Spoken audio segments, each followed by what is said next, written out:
Lesson 8.2, sequences and equations. An arithmetic sequence is a sequence in which the difference between any two consecutive terms is the same. So we have the sequence down here listed 1, 5, 9, 13, 17. And the thing about these types of sequences is that they're predictable. They have the same difference between each term. So what's happening from one term to the next with this sequence, Lainey?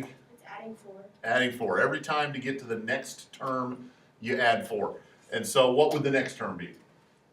21. 21. All you have to do is add 21, or add 4 and get 21. Next term would be 25 and so on, okay? So the good thing about these sequences is they're very predictable. Let's look at some things that we're going to do with these sequences. We have here a sequence. 22, 23, 24, 25. Sequence, right? What's the next term? 26. 26. Not too difficult. Find what are the next three terms? 26, 27, 28. Okay? A little more challenging. What is the 10th term of the sequence? 35, 36, 37, Wait, do you mean like 10 after it or like the 10, 35. From the start. the From very the beginning? start of the sequence. 22. 32. Oh, it'll be 10. 31. 31. All right. 22, 23, 24, 25, 26, 27, 28, 29, 30, 31. 10th term, 31. Okay? So, what is the 10th term, 31? What is the 100th term? 99. No, 21. How'd you get that so quick? I don't know, I added okay, so like it was 31 and you add 10, so then I added 100, but it should be 21. Okay, because to get the 10th term, you didn't add 10, you added 9. So to get the 100th term, you would add 99 to that first term, right? Okay, so this illustrates one of the difficulties that we have with these types of sequences. When you just look at the sequence, and yeah, it's easy to see what the next 1 or 2 or even 3 or 4 terms is, but sometimes to find like a term that's way out there, like if we wanted to find the 1,572nd term, what would we do? Okay, so we'll have to come up with a way to find any number in the sequence. And we can do that with a function, okay? So, here's how this works in relation to what we've been doing over the last couple of days working with functions. We're going to make a function table.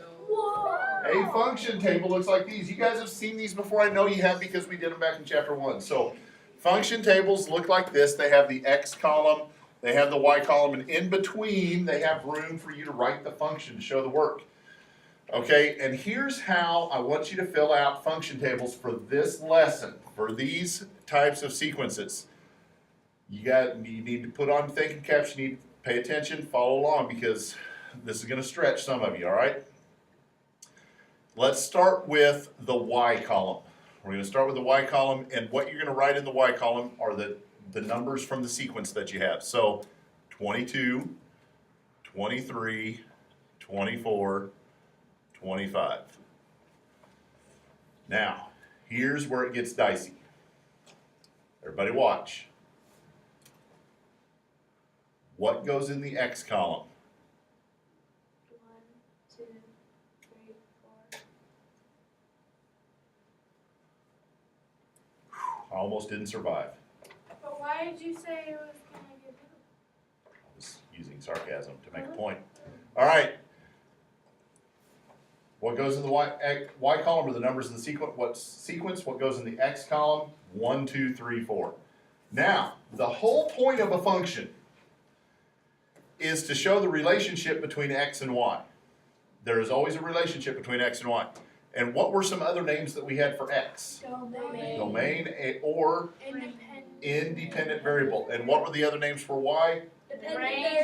Range and dependent variable. And specifically, independent variable and dependent variable are what this are what functions use those characteristics of the x and y values.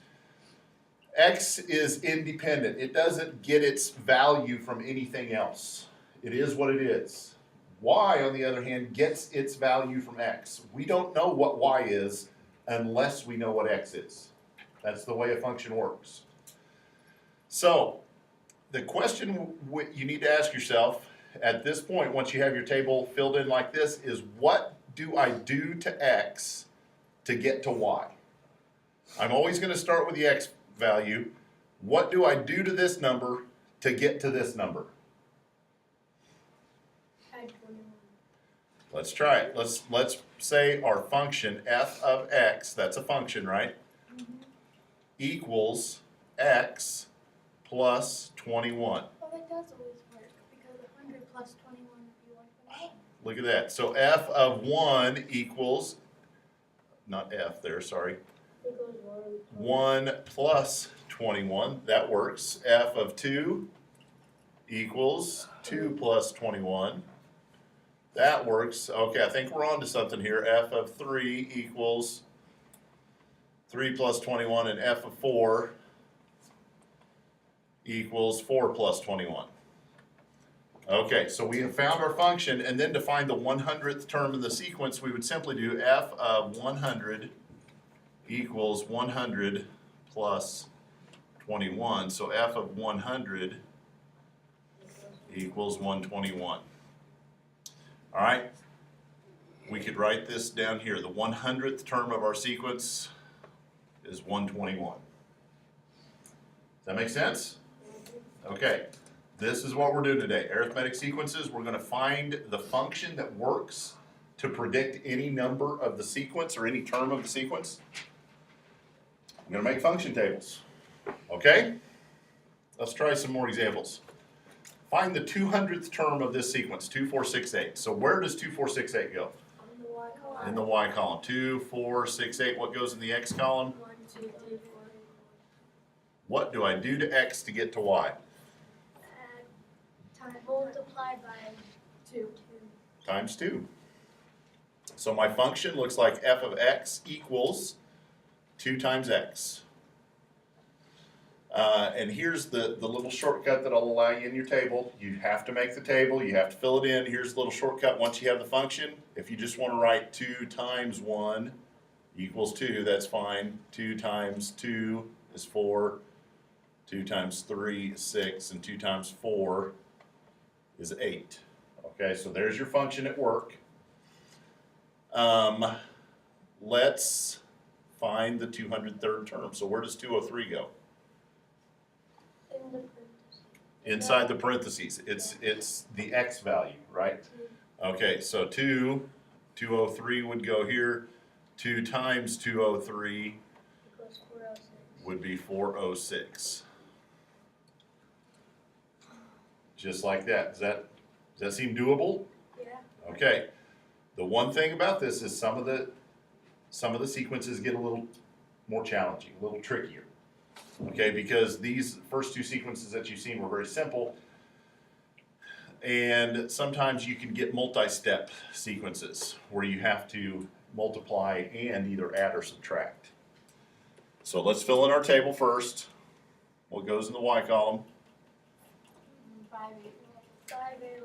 5, 8, 11, 14. 1, 2, 3, 4. All right, what do I do to X to get to Y? Add 3.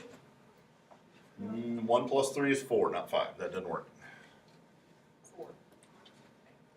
2 plus 4 is 6, not 8. So that Times doesn't work. 3 plus 2. Times 3 plus 2. Let's try it. F of X is equals 3x plus 2. So 3 times 1 is 3 plus 2 is 5. 3 times 2 is 6 plus 2 is 8. I think we're on to something. So 3 times 3 plus 2 is 11. And 3 times 3 times 4 is 12 plus 2 is 14. Good. All right, so I want to find the 63rd term. What do I do? 63 goes in for X. 3 times 63 Plus 2. plus 2. So 3 times 63 would be 189. 189 plus 2 is 191. 191. Okay? All right, one more example. Find the 150th term in this sequence. Y 7, 10, 13. So we've got 7, 10, 13, 16, and then 1, 2, 3, 4. What do I do to x to get to y?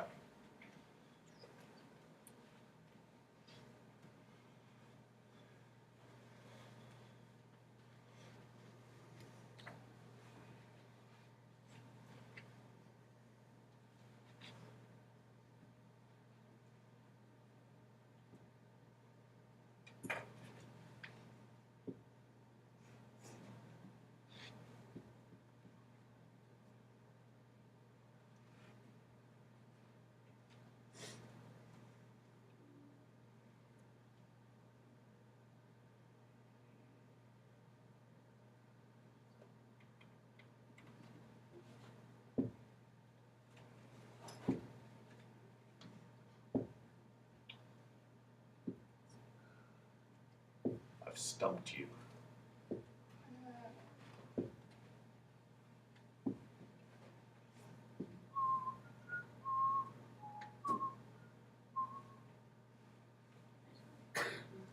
There will be a times 3 involved.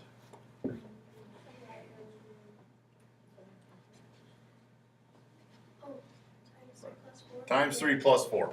All right. F of x equals 3x plus 4.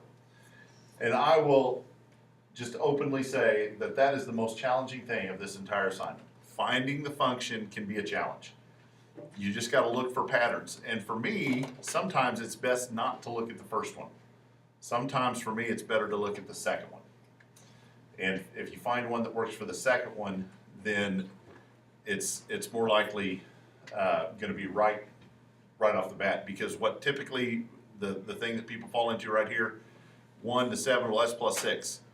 Well, that works for that one great, but it doesn't work for any of the rest of them. So that's going to eliminate that problem usually of just trying that real simple, easy one for that first step. Most of them that you look at, you'll have a couple that are just either plus or minus, but most of them are going to involve multiplication and addition or subtraction. Okay? So you've got 3 times 1 plus 4 is 7. 3 times 2 plus 4 is 10. 3 times 3 plus 4 is 13. And 3 times 4 plus 4 is 16. 150th term, where does the 150 go? It's in the x. So 150, 3 times 150 is 450 plus 4 is 454. Okay? Let's change gears just a little bit. We looked at this sequence already. We already had this function just a couple of slides ago, f of x equals 3x plus 2, and we filled that in. Now, instead of looking for a certain term, I want to know what term number belongs to 221. So instead of looking for a number to put in for x, I found a number that I put in over here at the y column, 221. Now, where am I going? How am I going to solve that? Do you like Austin? divide by 3? Do you divide? Well, dividing will be involved in finding the solution, but it's not just a straight division problem. Yeah. Like you do the opposite of what the function tells you. Like you would divide by 3 and subtract 2. Ah, okay. And how would we set this up, though, as an equation that we can solve? Think of it this way. I had, let's just look at this first one. If you have f of 1, that equals 3 times 1 plus 2. So f of 1 equals 5.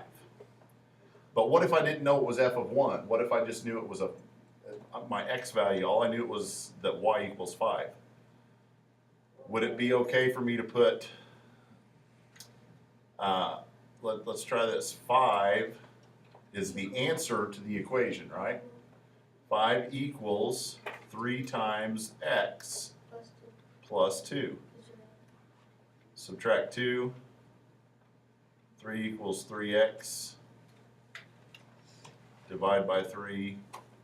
So 1, about ran out of room. 1 equals x. We got, there's the x value right here. And this is the y value right here. Yeah, so we still subtracted and divided. We just Okay, did it so in all you have to do is take 221 and make that the answer to your function. 221, I'm going to change colors. 221 equals what?